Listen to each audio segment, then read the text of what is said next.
जय भगवान श्री कृष्ण जी। भगवान और आप चैनल के अत्यंत प्रिय श्रद्धालु भक्तों, ये जो मन हम सबके अंदर है, ये सभी का चंचल है और किसी का अपने मन पर कोई अधिकार नहीं है। ये मन अदृश्य है और आज तक इस मन को कोई देख नहीं पाया है। कोई चिकित्सक इस मन का इलाज नहीं कर सकता, क्योंकि जो दिखता ही नहीं है उसका इलाज कैसे संभव हो सकता है। इस मन को बनाने वाला परमात्मा ही तो है। और जब भगवान ने ये मन बनाया तो उसने बहुत कुछ सोच समझ कर ही बनाया होगा। गलत तो भगवान कुछ करता नहीं। लेकिन कुरुक्षेत्र के मैदान में भगवान श्री कृष्ण जी ने अर्जुन से ये भी कहा कि इस मन को वश में करना चाहिए। हालांकि उन्होंने ये भी कहा कि मन को वश में करना वायु को अपने नियंत्रण में लेने के समान है। अर्थात जिस तरह से हवा को कोई नियंत्रित नहीं कर सकता, उसी तरीके से मन को भी कोई नियंत्रित नहीं कर सकता।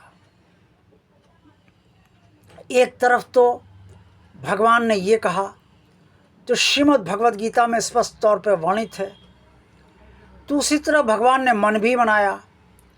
अब अगर मन इतना ही खराब है, मन से इतनी दिक्कतें हैं, मन संसार में उलझाता है, संसार में घुमाता है, संसार में रमण कराता है, संसार से लगाव बढ़ाता है और मन भगवान की पूजा में नहीं लगता है और मन भगवान की तरफ नहीं जाना चाहता है, तो जब इतनी सारी बुराइयां इस मन में हैं तो भगवान ने इस मन को बनाया क्यों? ये प्रश्न निरर्थक नहीं है।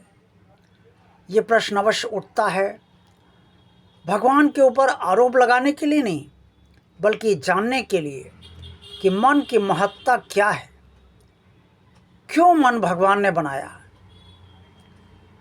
और जिस प्रकार की प्रकृति भगवान ने अर्जुन को बताई कुरुक्षेत्र के मैदान में, जो श्रीमद् भगवद गीता में स्पष्ट तौर पर वर्णित है, उसमें 5 तत्व जल, अग्नि, वायु, आकाश और पृथ्वी, अहंकार, मन और ये सब जितनी भी प्रकृति बताई भगवान ने, उससे ही ये सारी सृष्टि का निर्माण हुआ है और सृजन हुआ है। मनुष्य का भी इसमें शामिल है मनुष्य, क्योंकि मनुष्य में मन भी है और अहंकार भी है। अहंकार भी मन के कारण ही उत्पन्न होता है। मस्तिष्क मन नहीं है। मस्तिष्क अलग है और मन अलग है।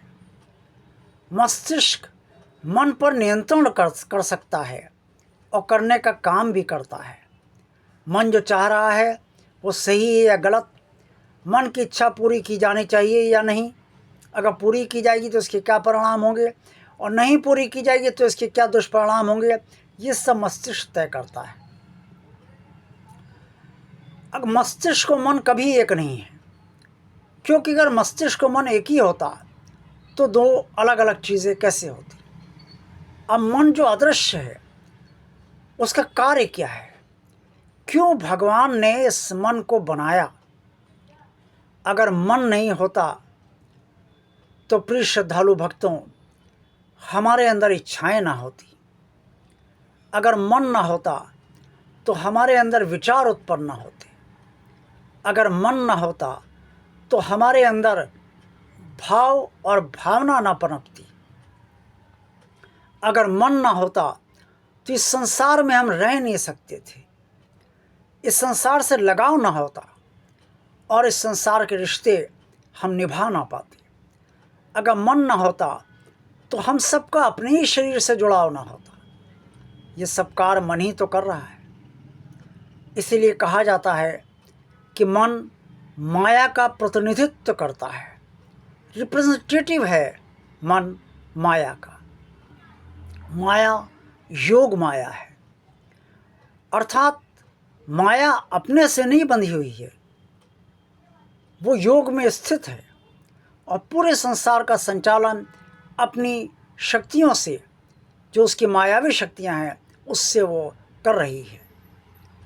लेकिन खुद माया जो योग माया है वो योग में स्थित है, निर्विकार है और भगवान से जुड़ी हुई है, उसके अंदर कोई विकार नहीं। ये सारी संरचना भगवान ने ही तो बनाई है। अगर भगवान ये संरचना ना करता तो ये संरचना सब कैसे हो पाती। सृष्टि का रचयिता भगवान ही तो है, इसलिए मन को बनाने वाला भी भगवान है। और मन को भगवान ने क्यों बनाया, ये अभी कुछ देर पहले ही हमने आपको बताया है। अब प्रश्न ये उठता है कि मन के अंदर जो विसंगतियां हैं, जो बुराइयां हैं, उसके लिए मन पर नियंत्रण रखा जाना चाहिए। लेकिन नियंत्रण किस तरह से रखा जाए, क्योंकि जब मन पर नियंत्रण रखना इतना कठिन है कि हवा पर नियंत्रण जिससे नहीं किया सकता, उसी तरह से मन पर नियंत्रण नहीं पाया जा सकता। लेकिन भगवान कृष्ण ने ये भी कहा है, जो श्रीमद् भगवद गीता में स्पष्ट तौर पर वर्णित है, कि अभ्यास करने से मन धीरे धीरे नियंत्रण में आता है।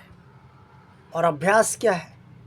अभ्यास से भगवान का ध्यान, भगवान का पूजन, भगवान की आरती गाना, भगवान से जुड़ाव बढ़ना, भगवान का चिंतन, भगवान का मंथन, ये सब, और भगवान के बारे में जितना भी साहित्य है उस सब का अध्ययन, पठन पाठन और मंथन और चिंतन और मंथन, इन सब से मन पर असर पड़ता है और तब मन जो है वो शांत होता है।